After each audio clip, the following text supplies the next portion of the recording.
அடுப்புல மெதுவா கொதிக்கிற பால், அந்த பால்ல மூழ்கி வார மென்மையான கொழுக்கட்டை, சூப்பர் சாஃப்டான பால் கொழுக்கட்டை.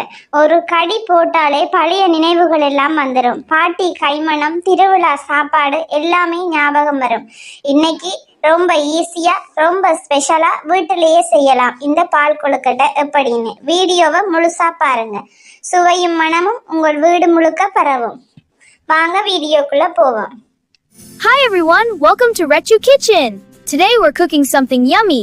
Let's go. ஃபர்ஸ்ட்டுக்கு ஒரு பவுல் ஒன்று எடுக்கிறேன் நான். அதில் இப்படி ஒரு சில்வரில் நீங்கள் கப் எடுத்துக்கொள்ளுங்க. அதில் ஃபர்ஸ்ட்டுக்கு நான் ஒரு கப் அரிசி மா சேர்க்கிறேன்.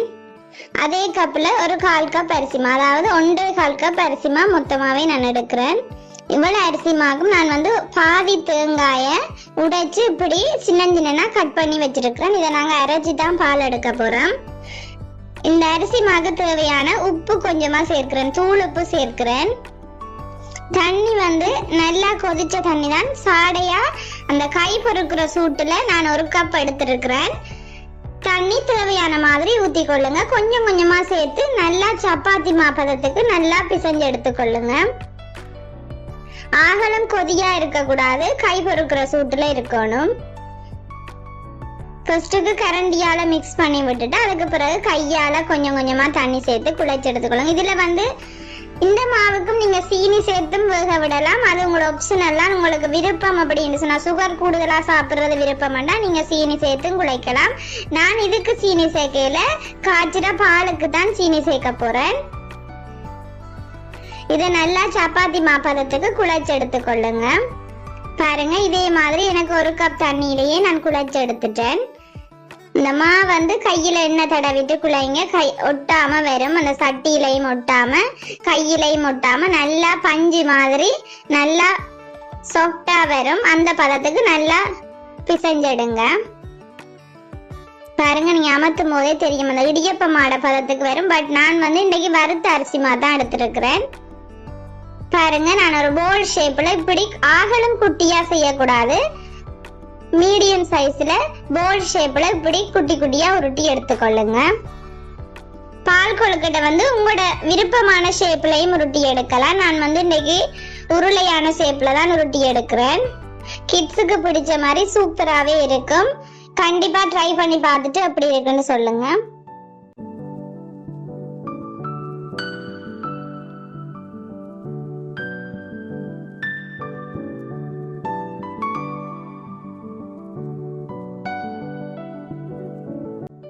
பாருங்க, கொழுக்கட்டை ரெடி ஆயிடுச்சு. நீ வாங்க, இதை ஸ்டீம் பண்ணி எடுக்கணும். வேக வச்சு தான் எடுக்க போறேன்.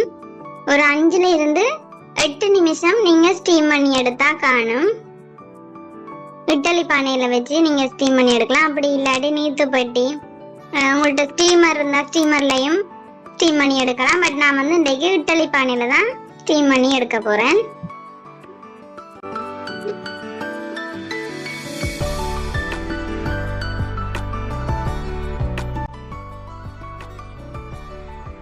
அதுக்கு பிறகு கொஞ்சமா அரிசி மா எடுத்து அதுல கொஞ்சம் தண்ணி விட்டு அதை நல்லா கரைச்சி எடுத்துக்கொள்ளுங்க.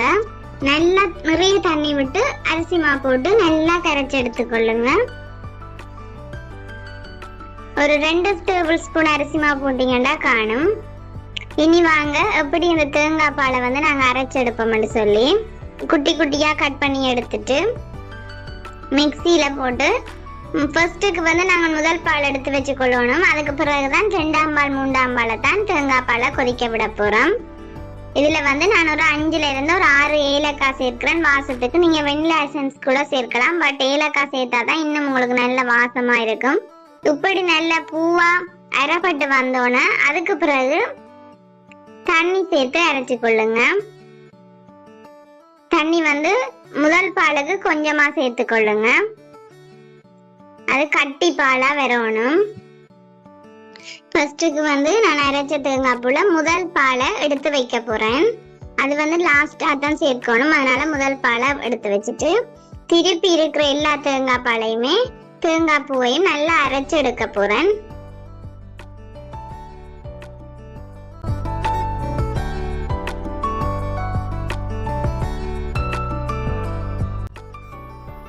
அதுலயும் தண்ணி சேர்த்து நல்லா அரைச்செடுக்கணும். இதுல வந்து நீங்க நிறையவே தண்ணி சேர்த்து கொள்ளுங்க.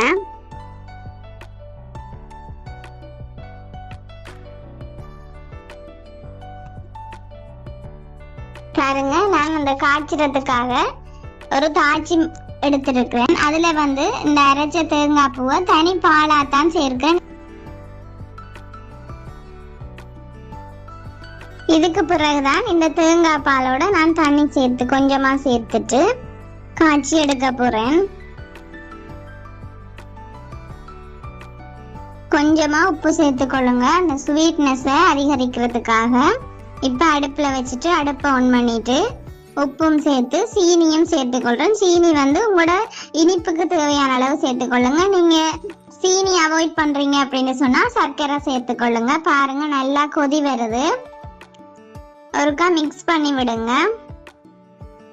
இந்த டைம்ல பாருங்க, நான் ஸ்டீமர்ல வச்சது நல்லா இப்படி நிறம் மாறி அவிஞ்சு வந்திருக்குன்னு சொல்லி கொழுக்கட்டையை நான் பால்ல சேர்த்துக்கொள்றேன்.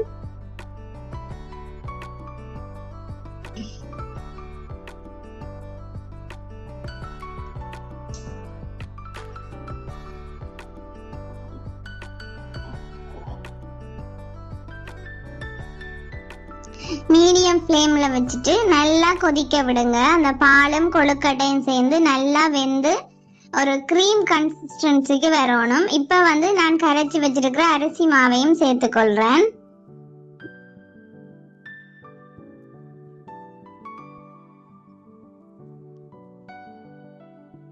பாருங்க, இப்படி நிறம் மாதிரி நல்லா கொதிச்சு நல்ல நிறம் எல்லாம் மாறி சூப்பரா நல்ல ஒயிட் கலர்ல வந்திருக்கு. இந்த டைம்ல வந்து நான் எடுத்து வச்சிருக்கிற முதல் தேங்காய் பாலை சேர்த்துக்கொள்றேன்.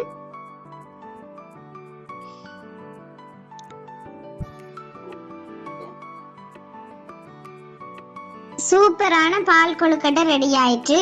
இது வந்து இனி நல்ல கிரீமியா வரணும். கொஞ்சமா அடுப்பை குறைச்சி வச்சுட்டு நல்லா கொதிக்க விடுங்க.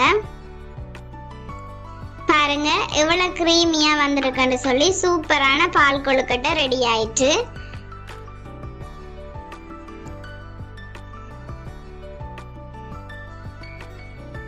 சூப்பர் அண்ட் டேஸ்டியான ஹெல்த்தியான ஒரு ஈவினிங் ஸ்நாக்ஸ் என்றும் சொல்லலாம், இல்ல மார்னிங் பிரேக்ஃபாஸ்ட்டுக்கும் கொடுக்கலாம். சூப்பரான கிட்ஸுக்கு பிடிச்ச மாதிரி ஒரு பால் கொழுக்கட்டை ரெடி ஆயிட்டு. ஓகே, இந்த வீடியோ பிடிச்சிருந்தா லைக் பண்ணுங்க, கமெண்ட் பண்ணுங்க, ஷேர் பண்ணுங்க. மறக்காம ரெச்சு கிச்சனை சப்ஸ்கிரைப் பண்ணிக்கொள்ளுங்க. தேங்க்யூ. நெக்ஸ்ட் வீடியோல சந்திப்போம்.